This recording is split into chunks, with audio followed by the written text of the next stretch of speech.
Hello friends, श्रु videos diary में आपका स्वागत करती हूँ। मैं श्रुति। आपने पिछली वीडियोस में देखा होगा कि हम जम्मू तवी पहुँच गए थे। बहुत सुंदर नज़ारा था और यहाँ पर पहुँचकर हमने कटरा चौक में होटल लिया।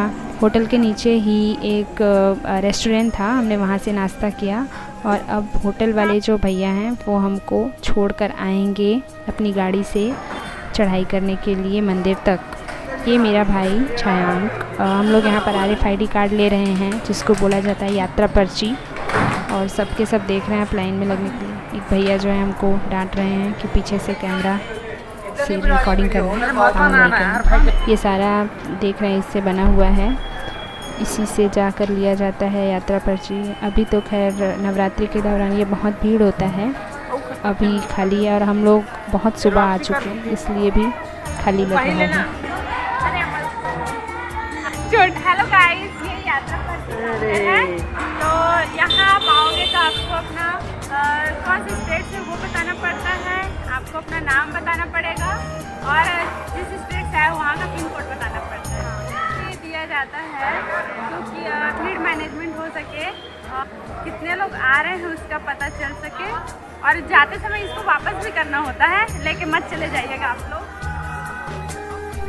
तो अब हम मंदिर के रास्ते पहुंच चुके हैं पूरी तरह से, और यहाँ पर नीचे ही हमने सोचा कि माता रानी को चढ़ावे के लिए कुछ ले जाएं। तो ये मेरे मम्मी पापा की मन्नत थी, इसलिए हम लोगों ने ये चुनरी जो है ये लिया। नीचे जो रखा हुआ है जो ये भैया दिखा रहे हैं, ये जो टंगा हुआ है ये सब चोला बोलते हैं इसको, माता रानी का चोला।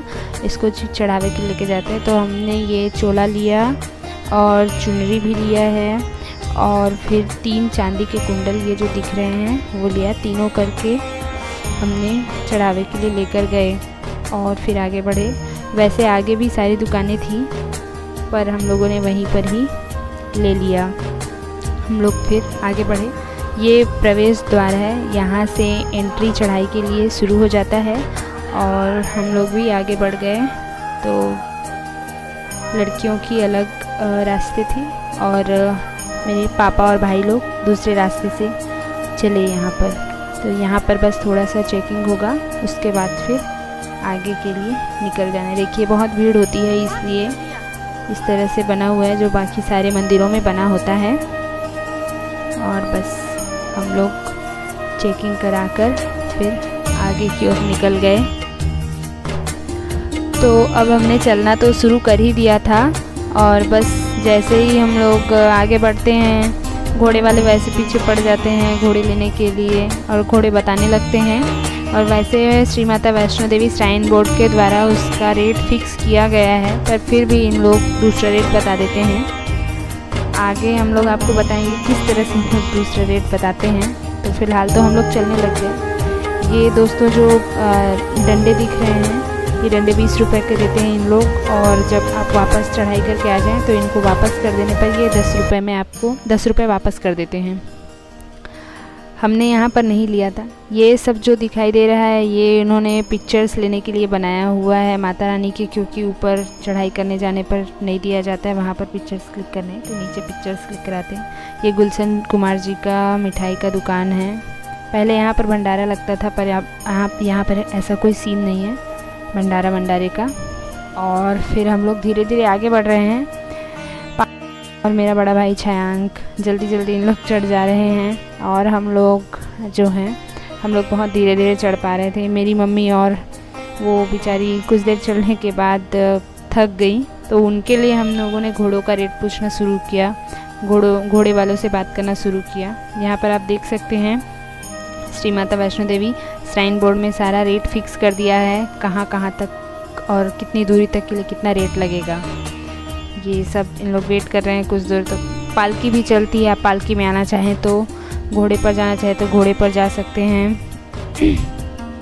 तो हर जगह सूचनाएं लिखी गई हैं क्या क्या करना है क्या क्या नहीं करना है, और इस तरह से हम लोग दोस्तों आगे बढ़ रहे हैं। आप लोग भी हमारे साथ आगे बढ़िए और माता रानी के दर्शन कीजिए।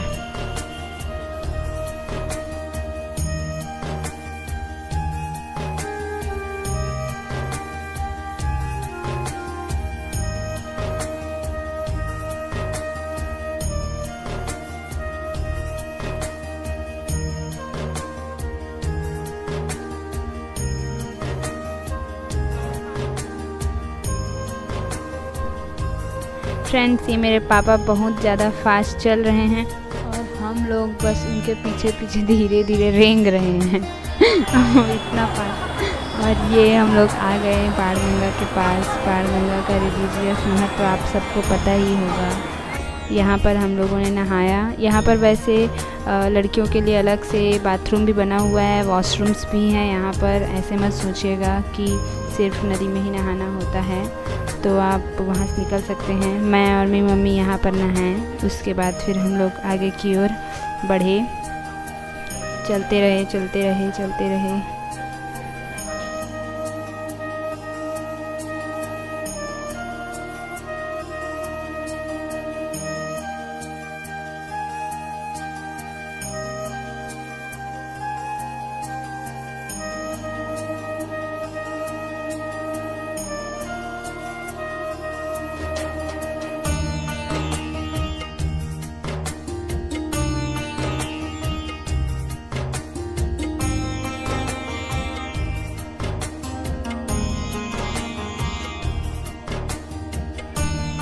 दोस्तों, बाणगंगा से चढ़ने के बाद मेरी मम्मी थक गई थी। उनके लिए हम लोगों ने ये घोड़ा किराया किया।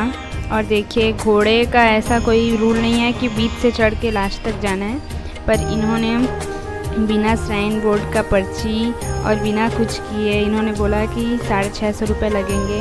हम लोगों को उस वक्त इतना डिटेल नहीं पता था। हम लोगों को तब पता चला ये जब ये हमको लास्ट तक एंट्री तक नहीं ले गए जहाँ पर इन लोगों को पैसे मिलते। इन्होंने हमसे कैश लिए, वरना इनको हमसे कैश नहीं लेना था। तो फिर हम लोगों ने इनको दे दिया, इन घोड़े वाले को ही। तो प्लीज़ अगर आप लोग चढ़ते हैं, घोड़ा लेते हैं, तो श्राइन बोर्ड वाला जो बना हुआ है काउंटर, वहाँ से ही अपने पैसे कटवाएं, तभी इन लोग पूरा लास्ट तक ले जाएंगे। या फिर तो जहाँ तक का होगा वहाँ तक ले जाकर पैसे लेंगे, वरना ये आपको पहले ही छोड़ देंगे। हम लोगों ने पैसे दिए थे मेरी मम्मी को अर्धकुंवारी तक चढ़ा कर ले जाने को, पर वो अर्धकुंवारी तक लेकर ही नहीं गए, उससे पहले ही उतार दिया इन्होंने और हम लोग पीछे ही रह गए। तो अब अम्मा चढ़ गई है घोड़े में और हम लोगों ने सोचा अम्मा घोड़े पे चढ़ेगी तो हमसे कंपटीशन होगा और हम लोग भी जल्दी जल्दी चढ़ेंगे।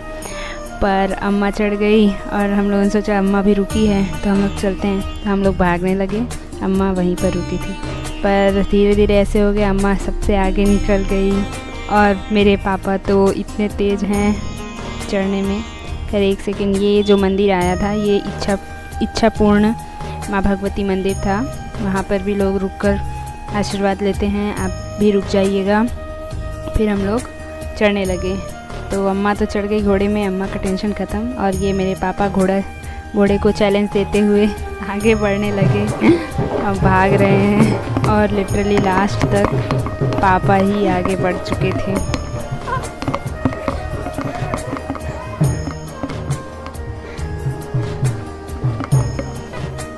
दोस्तों, फाइनली हम लोग अर्धकुंवारी मंदिर के पास आ गए हैं। यहाँ पर शैलपुत्री भवन लिखा है और ये भवन जाने का एक रास्ता है, ठीक है। पर मैं आपको सजेस्ट करूँगी इस रास्ते से मत जाइएगा। हम लोग भी इस रास्ते से चढ़ने की कोशिश किए, ये बहुत खड़ी चढ़ाई है। फिर हम लोगों को एक अंकल ने बोला वहीं पर से कि ये बहुत खड़ी चढ़ाई पड़ेगी, आप दूसरे रास्ते से जाइए। तो फिर हम लोग फिर से नीचे उतरे। ये अर्धकुंवारी मंदिर है और यहाँ पर लोग रहते हैं, बसते हैं। यहाँ पर रूम्स भी हैं और बहुत सस्ते में रूम्स मिलते हैं। यहाँ पर रात को कंबल भी बंटते हैं। और ये है भवन जाने का असली रास्ता, जहाँ से आप बहुत इजीली पहुँच सकते हैं मंदिर की ओर। तो हम लोग फिर इस रास्ते से गए। बहुत दूर पड़ता है, ऐसे लगता है कि हम सचमुच में पूरा पहाड़ चढ़ रहे हैं और चढ़ना तो पड़ता ही है। तो देखिए पूरा नज़ारा दिखना शुरू हो जाता है। जब हमने चढ़ाई शुरू की थी तो अर्धकुंवारी मंदिर जो दिखता है उसको देखकर लग रहा था कि बस यही मंदिर है, पर वो सिर्फ आधा होता है और हालत बुरा हो जाता है पूरी तरह से। देखिए हम लोग धीरे धीरे चलने की कोशिश कर रहे हैं पूरा चलते चलते। और फिर बीच बीच में कॉफ़ी डे है, कॉफ़ी मिलती है, सैंडविच मिलता है और बर्गर मिलता है। और फिर दोस्तों बिल्कुल भी हरी नहीं कीजिएगा, बिल्कुल धीरे धीरे चढ़ते रहिए और उस रास्ते से उसको बिल्कुल ही मत जाइएगा। ये बीच बीच में कुछ कुछ मिलते रहेगा आपको, कुछ कुछ आते रहेगा। आगे जाने पर फिर आप लोगों को मिलेगा ये असली मंदिर है जो दिखाई दे रहा है। और पास जाते जाते ऐसे लगता है बहुत पास है, पर फिर बहुत दूर हो जाता है। ये जो बन रहा है वो भी रहने के लिए होटल वगैरह बन रहे हैं आगे चल के। दोस्तों हम लोग सुबह 10 बजे चढ़ाई शुरू किए थे और शाम को हम लोग 6 बजे तक पहुँचे और थोड़ा लेट हो गए थे हम लोग, पर हम लोगों का सौभाग्य था कि हम करेक्ट आरती के वक्त मंदिर पहुँचे और आरती अटेंड किया। अंदर बैठे बहुत अच्छे से 1.5 घंटे हम लोगों को अंदर बैठाया गया। वहाँ पर बैठकर आरती में शामिल हो पाए हम लोग। उसके बाद हम ही लोग सबसे स्टार्टिंग में थे जो मंदिर दर्शन करने की लाइन में लगे। वहाँ से लेके पूरा लास्ट छोर तक बहुत दूर तक बहुत भीड़ लगी हुई थी। उसके बाद फिर हम लोग भैरव बाबा मंदिर गए। हमारी हालत नहीं थी, पर वो चढ़ाई बहुत ज़्यादा स्ट्रेट था, सीढ़ियों से जाना था, तो हम लोग गए और पूरी की पूरी हालत ख़राब हो गई है। आप देख रहे हैं इस वक्त तक हम लोगों ने आरती कर लिया। तो ये उस वक्त है जब हम लोग चढ़ाई करके आ रहे हैं भैरव बाबा मंदिर से, फिर से आ रहे हैं उस वक्त का, और पूरी हालत ख़राब हो गई है। मैं तो फिर भी वीडियो ले रही हूँ। एक्चुअली दोस्तों वहाँ पर मोबाइल ले लिया गया था, तो हम लोगों ने आधा दूर तक का तो मैंने कुछ किया ही नहीं इसमें। और देख रहे हैं अब तो सब ने हम लोगों ने लाठी पकड़ी हुई है और मेरी हालत भी बहुत ख़राब हो गई थी, बिल्कुल पैर जम गए थे और मेरी मम्मी का भी। तो ये अर्धकुमारी मंदिर के पास से हम लोगों ने फिर सोचा कि अब नीचे जाने का घोड़े ले लेते हैं, क्योंकि हम लोग भी इकोनॉमिकली उतने स्टेबल नहीं थे कि अब इतना ज़्यादा रुपए देकर जाएं। बहुत ज़्यादा पैसे लग जाते हैं घोड़े पर। तो हम लोगों ने सोचा अर्धकुमारी से कटरा जाने तक को घोड़े ले लेते हैं। तो एक पर पर्सन 500 के आसपास लगा था।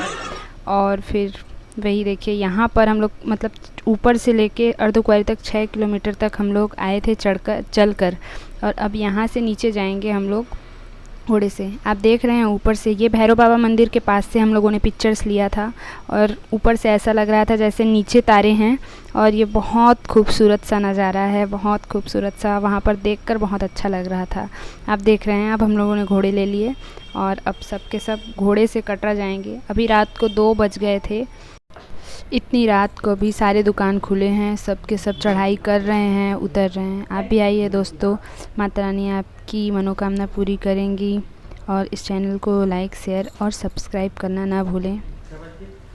जय माता दी।